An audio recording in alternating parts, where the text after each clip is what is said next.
Pay no attention to the man behind the screen. Thank you. Walk with us as we escort you to safety, experience, and the adventure of a lifetime. All right, the Trinity Escort quest, where we lead to safety, experience, and the adventure of a lifetime. So this one came up from Lurker. That was a really good idea, and so let's talk about it. Has the MMO player base, a really good one, player base leveled up so much that we can't have old school MMOs anymore? When that question got first popped into the chat, I'm like, interesting, because I playing WoW again, went back to Lich King area, Northrend, and started playing those quests. And of course, I'm a lot higher up now. They were basically really easy to do. It felt like can't go back. And it's also the fact that I hate old school graphics and old school type of stuff. And I'm wondering that for all of us who have been playing games for a while, especially since we're beyond 20 years, I think, from when EverQuest first came out, or even before that was Ultima Online. Not the MUDs. I'm talking about the MUDs. Okay, we're talking about the first real MMO graphic stuff. You know, it's been 20 plus years, and a lot of us, of course, who are older, even Lurker, who, well, he's younger, but he's also been around for a while. We've all leveled up. That's a good question. You know, it's like, is it? That's why I kickstarted some games because of the pedigree of people doing it. But there have been games who literally advertise old school. I mean, leveling. Because for those who don't remember, Dark Age of Camelot, when you died, you lost XP. Now, mind you, you wouldn't go below your level, okay? But you could go back down to be almost the next level and to be back to zero again. And that was a hard school, old school type of thing where it's like grind. Makes it really hard. So have we leveled up? That's good. So I'm going to go to Lurker since you put that question in the chat there. What do you think? I think the player base is so much more advanced as far as gameplay goes, that any sort of MMO that, like the old school MMO, if you were to bring it into modern day, then it's not gonna survive. Where it's like we had, like, you know, back in the day with your, you know, Dark Age Camelots, even your WoW Classic. Like WoW Classic's a perfect example of it, where they brought WoW Classic back, and then, you know, WoW Classic was known for its, you know, janky sort of class balance, and, you know, the raids were like, you know, very intense, but then also like you know, not as explored. And I feel like there's so many more eyes on the game, and we've leveled up so much. You know, the mathematicians, the statisticians, the big number crunchers, the min maxers have leveled up so much that if you look at a WoW Classic raid today, then it's like, you know, such a high percentage of just like mage and warriors and rogues, right? Because they're like the highest damage dealers, and all other classes are just, you know, thrown to the wayside. And so I think that the player base has leveled up so much as far as like what we're able to find out, and then how we're able to share that information, that class balance and balance in general is such like a big part of playing an MMO these days, that we can never go back to sort of the janky sandbox stuff, at least for like the mainstream MMO. It's very possible for, like, you know, smaller player bases to thrive in like more sandboxy sort of ways. But if any of like those old MMOs were to get picked up today, and like, let's say like EverQuest had a resurgence, you know, or like Dark Age of Camelot had a resurgence, those games would be found out, and those games would be like, their landscape would totally. That's a good point. I mean, for those people who want old school games, they could go back to those two games and have old school games. Good point. It's interesting because it's like, you know, I said I've always talked about the fact that I make a point of this. I don't like 8K graphics. I lived it. I lived through it. I am done with it. The younger generation, it was like, hey, this is all cool, retro, really cool, neat. I'm like, no, not going back. Okay, Jazeel, what do your thoughts are? Has the MMO player base leveled up so much we can't have old school MMOs anymore? There There are a small number of people, I would say, who, whatever you want to give it to, possibly nostalgia and possibly other factors, such as that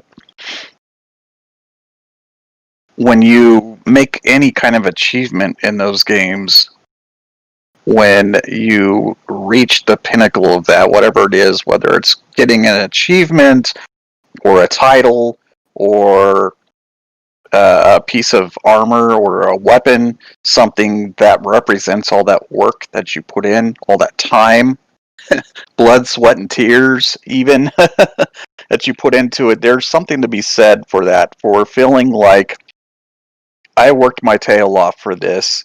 And when people see me with that Thunder Fury or whatever, or that specific Drake or whatever it is, people know, oh, that probably took him months to get.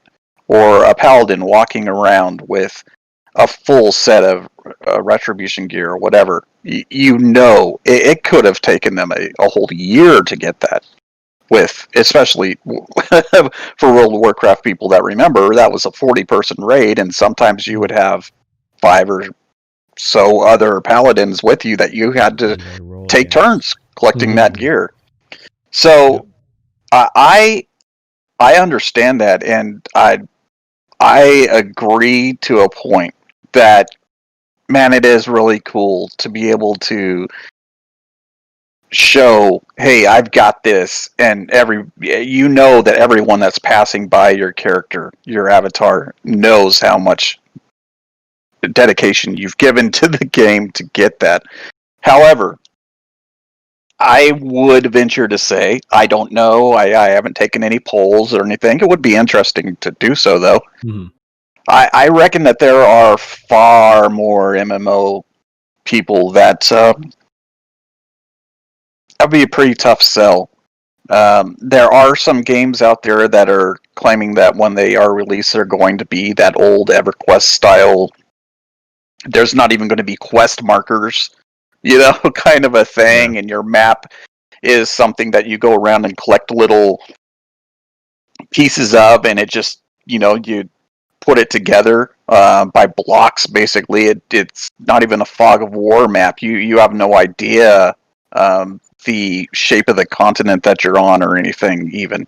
That's going to be a really hard sell, I think, especially for anyone, I would say, under the age of 35, 30 especially. Yeah. Us older guys, I think it would be something that we would be a little bit more interested in, but then again,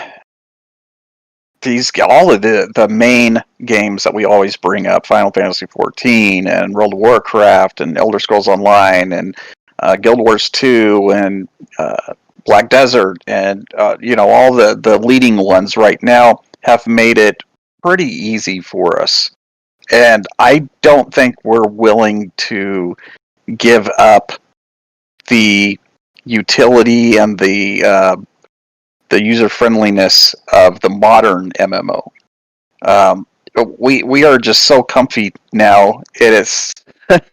I have to admit, when we did our little experiment last year with Classic, when we played that for that couple months, it seems like I found myself getting add-ons to make it feel more like retail. Mm-hmm.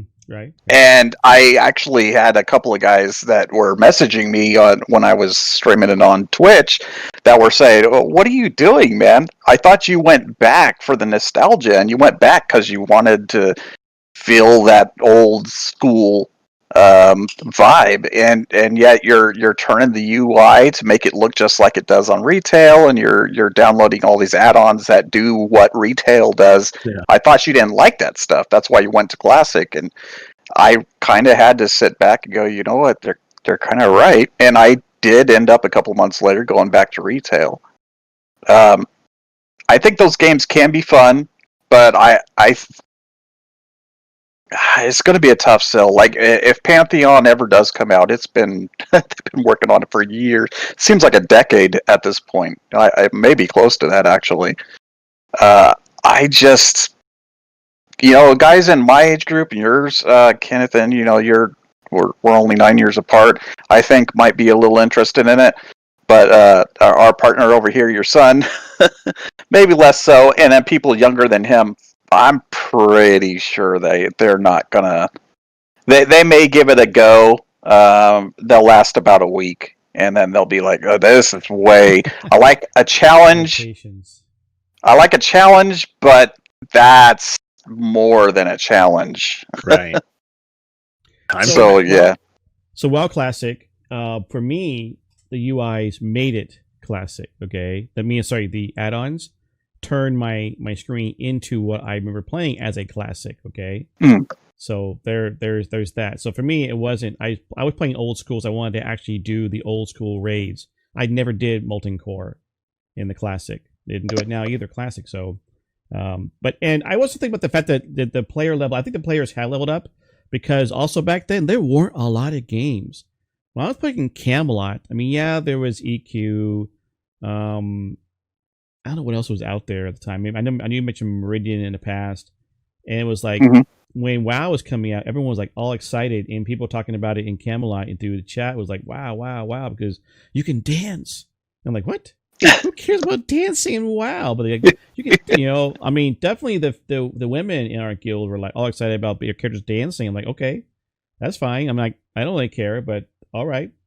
So I think the player base has leveled up, and so we can't have old school MMOs as a major portion of the MMO. There will always be niche. EVE Online is an example of a niche game. Okay, it does fine as well. Architect of Camelot still exists. Okay, and they have several servers. It still exists because it still makes money at that level. Even EverQuest 2 is coming out with their expansion, which is great. And then EQ1 is still out there. So long as people, Meridian, I mean, I didn't know it because one of the guys who did Meridian passed away. I guess apparently he did some kind of special thing with that. So like, what, Meridian still exists? I mean, it's like, okay. And I was talking to a guy last night who actually was, I'm over in Taiwan. I'm an American in Taiwan teaching English to Taiwanese. I play WoW. Oh, you should join us. No, I play peace servers. I'm like, oh, okay. That's the reason why there's Classic. He's playing a Lich King peace server, and I'm like, okay. I was thinking, I don't know if I want to go that far back, okay? But I don't know. It's interesting that people do like to have it. It's a niche server. Cities of Heroes has a P server, so there are people who like to go back. But I think that the question that Lurker put in is that the answer is the MMO player base has leveled up, so you won't have old school MMOs anymore. That's just my opinion. I agree. Niche or niche? Okay. Albeit that you do have to give. I don't know if you would. Okay, I'm going to go out. It's a little bit of a shaky, small, crickety limb here. So catch me if I fall. But I will say, having played, especially since I have NordVPN, not a sponsor, I'm able to get away with playing several, or trying out, I should say, not playing them full time, Asian market MMOs, and I can say that they do have they're very notorious for being extremely grindy, especially compared to those produced both here in the United States as well as in Europe. They tend to be a lot easier than the games that they're putting out, especially the MMO genre over there in Asia. China and Korea for sure, and even Japan a little bit. Theirs are a little bit easier, but and I will say that the grindiness does remind me of those old school, like I said, Dark Age of Camelot, EverQuest. We'll leave the MUDs out of it. I think you're right with doing that. And even Anarchy Online, we mentioned that a couple times recently. That they were more grindy. And so some of those, there are still, and it's not just a niche, because there's way more Asians playing than us folks over here in North America and Canada, Mexico, and South America combined. So I don't reluctant to even call it a niche, because there's millions and millions of people that do enjoy that grindiness still. Just to be fair, to tack that on there is just being fair, that to look at it from a global perspective, that there are still people that enjoy that aspect of it. I think that you can find like an interesting balance in between the two, where where there's still those achievements. Like there's like the ridiculous achievements in World of Warcraft. You're talking about like lore master and like stuff like that, where you're like doing quests across the like there's I think that there's the current MMO is trying to find a balance in between the two, at least the big ones. Absolutely. Where it's like low barrier of entry, but then like there are those like far out there achievements or mounts and stuff that you can still get and you can still show off. Like in Final Fantasy, they recently had a crafting like tournament, basically, where you like a bunch of crafters you would craft like these really hard recipes, and then you would turn them in, and that would get you a set amount of points. And the top 12 of each of the crafting classes got a special title that's called like Saint of the Firmament. And so they'll be like, you can see like, oh wow, like that person is they're a Saint of the Firmament. They got like the title, like and there's still things that they can put in that will fill that sort of accomplishment and grind. But then at the same time, it's like, but if you don't have to do that. You can just go in and play through the story, or play through like get your character up, do a couple raids, turn it off. That's fine. And I think that a lot of the most successful MMOs are the ones that kind of find that balance. You cater to both your your 1 month players and your lifers, right? So let me ask you a question. You mentioned the Asian market. I was wondering if I don't know when MMOs first hit the Asian market, and I was wondering if whether or not they're like, say, they're just 10 years behind us. I'm just saying that. I'm not saying, okay, that they're not. Okay, I was thinking like maybe they're still in the early stages of what MMOs are, from liking the grinding, because they haven't got the point where they got so tired of it. Their player base hasn't leveled up enough. I think it's more of a cultural difference. Okay. Yeah, I'm trying to think of a way to say this without disparaging or looking like I'm anti-American or something like that. I know what you mean. There's like there's definitely a cultural difference in between the Asian cultures and like and Western culture. I mean, everyone can see that, right? And like it comes out in a bunch of different things. And I think Sir Jaziel is going to touch on it, but yeah, I think that's one of the big points. Absolutely. It's just a different mindset, and our family systems are different here than well, pretty much the rest of the world, it seems like at this point. But especially if you're talking the Chinese and the even down in the South Asia, that they tend to have much more pride in their work. Again, I love America, so don't take me wrong here. We just here in North America, we're a lot more relaxed, and I grew up in Santa Barbara, so I totally get it. I say dude and man constantly. You all hear it. I'm very relaxed, and if I could be floating out in the middle of a lake right now fishing, I absolutely would. That's how I like life, and I never felt like growing up that getting, I was a 4.0 student. I got straight A's. I was in extracurricular activities. I was in all the nerdy clubs, including the chess club and drama and all that stuff. And I never felt like, I would get home and my parents were just like, yeah, good job.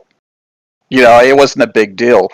But having friends um, that have shared with me, and having traveled in my younger days back in the 90s, to different parts of the world, and seeing how they are with their children, and with the children are with their parents and whatnot. There's a lot more pride in like doing a good job and accomplishing goals that are very difficult.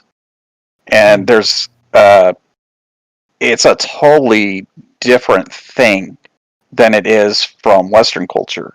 Now, I'm not going to paint with a huge wide brush here, or try not to, but I will say in general, that's what I have noticed. That it seems like that's why they enjoy the grindiness and whatnot far more in their culture, is that when they accomplish something, there's a lot more accolades for it, and there's a lot more like, hey, I put work into this. Like I said earlier, blood, sweat, and tears, and hours of dedication to do this. And there's a lot more of their friends and their family that, even though it's just a video game, that they're like, hey, we'd rather you were a doctor or a lawyer or something, but that's pretty cool, man. High five. And here in America, it just seems like we have a whole lot of parents that are just like, it's a video game. My dad is like that. I can't share anything with him that I get in a video game. He doesn't. And he's a gamer. He plays Battlefield like crazy. Okay. And yet he still is just like, even when I was playing Battlefield, was like, dude, I got this gun or this knife or whatever, and he was just like, yeah, okay. I'm like, dude, it took me like 3 months to get that. So that's what I've seen. And I could, maybe it's way too wide of a brush, like I said. I but think you got a point, because I think it shows that Americans do have a little bit lack of patience. We are definitely on the go. There's been talk about the fact that Americans are too much on the go to the point where they can't slow down. Companies are actually trying to force people into taking their PTO because you need to take a break. Okay, people talk about all the time, like, Sure. I'm always electronically connected, right? I can't get away from my job, and turn their phone off, and just people are just like, go, right? And so that in a game, they want to get it in a game, play it real fast, get out, because they don't have time for it. But you're right. I think that's a good point. I mean, I think how our societies are structured, even with regards to how we do our job, how we do our school, how we do that, also plays into how we play the games too. Mm-hmm. That was a really good discussion, guys. Thank you so much. That was really cool. Okay. All right. Check out the further adventures of Kennethan by liking and subscribing and watching me live on twitch.tv/Kennethan.